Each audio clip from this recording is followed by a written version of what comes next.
জুবিন গাৰ্গৰ অসম এটা তেওঁৰ কাৰণে জন্মভূমি পুণ্যভূমি আছিল। এই অসমখনত শান্তিৰ পৰিৱেশ ৰক্ষা কৰাটো জুবিনে জীৱনকালত বিচাৰিছিলে আৰু মৃত্যুৰ পিছত জুবিনৰ প্ৰতি ডাঙৰ শ্ৰদ্ধা হ'ব যদি আমি অসমখনক শান্তিৰ পৰিৱেশত ৰাখি আমি অসমখনক উন্নয়নৰ পথত আগুৱাই লৈ যাব পাৰোঁ। তাতকৈ জুবিনৰ প্ৰতি ডাঙৰ শ্ৰদ্ধা একো হ'ব নোৱাৰে। বাকী ৰাজনীতিটো ইলেকশ্যন আহিলে ৰাজনীতি হ'ব, যোনে যি ৰাজনীতি কৰে কৰি থাকিব, কিন্তু আমাৰ লক্ষ্য হ'ল যে জুবিনক লৈ জুবিনে আধৰুৱা যি কাম এৰি থৈ গ'ল তাক সম্পূৰ্ণ কৰা, এইটো হ'ল আমাৰ কাম।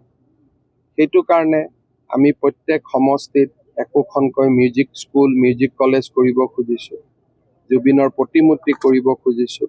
বিজেপিৰ প্ৰত্যেকজন সদস্যই পৰিৱেশ দৃষ্টিকোণৰ পৰা নিজৰ ঘৰত একোডালকৈ নাহৰ গছ ৰোপণ কৰিব খুজিছে, যাতে জুবিনক প্ৰত্যেকে নিজৰ ঘৰত ৰাখিব পাৰে নাহৰ গছডালৰ মাজেৰে।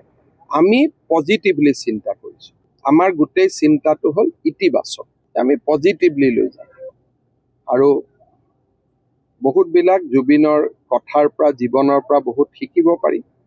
জুবিনে কৈছিল চ' মাষ্ট গ' অন, অৰ্থাৎ অসমখন আগুৱাই থাকিব লাগিব, ৰখি যাব নোৱাৰে। আমি জুবিনে যিবোৰ কৈ গৈছিল তাকে আমি ৰূপায়ণ কৰাৰ চেষ্টা কৰি আছোঁ।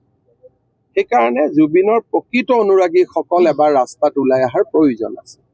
মৃত্যুৰ পিছত হোৱা অনুৰাগী, এতিয়া ইয়াতে এজনে গ্ৰেপ্তাৰ হৈছে ঘটনা, তেওঁ সুধিছে তই গান শুনিছিলি নেকি? বোলে মই গান টান শুনা নাই। আপোনালোকে ভিডিঅ'ত দেখা পাইছে। আৰু মানুহজনে সিদিনাখন তেওঁ সন্মুখত থাকিলে, পিছত ক'লে যে ন্যায় দিব লাগে। পুলিচে কি ন্যায় দিব লাগে? বোলে চবেই ন্যায় দিব লাগে কাৰণে ময়ো ন্যায় দিব লাগে বুলি কৈছে। বোলে তই জুবিনৰ গান কেতিয়াবা শুনিছিলি নেকি? বোলে শুনা নাই। সেইকাৰণে মৃত্যুৰ পিছত হোৱা অনুৰাগীসকল আৰু মৃত্যুৰ আগতে থকা অনুৰাগীসকল, এইটোৱে হৈছে আটাইতকৈ ডাঙৰ পাৰ্থক্য। আজিতো আন্দোলন শেষ হৈ যাব, যদি হিমন্ত বিশ্ব শৰ্মাই পদত্যাগ কৰি দিয়ে 50% আন্দোলন আজিয়ে শেষ হৈ যাব। আৰু যদি গৌৰৱ গগৈক মুখ্যমন্ত্ৰী পাতি দিয়ে বাকী 50% আন্দোলনো শেষ হৈ যাব। এই আন্দোলনটোৰ উদ্দেশ্য জুবিনক ন্যায় দিয়া নহয়। এই আন্দোলনটোৰ উদ্দেশ্য হৈছে যে 4.5 বছৰ একো সুযোগ পোৱা নাছিলোঁ, আজি এটা সুযোগ পাইছোঁতো, আমি সুযোগটো ব্যৱহাৰ কৰিম।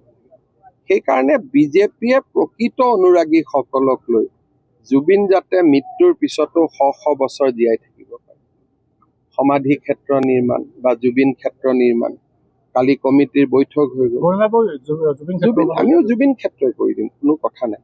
গতিকে এই স্থায়ী কামবিলাক কোনে হাতত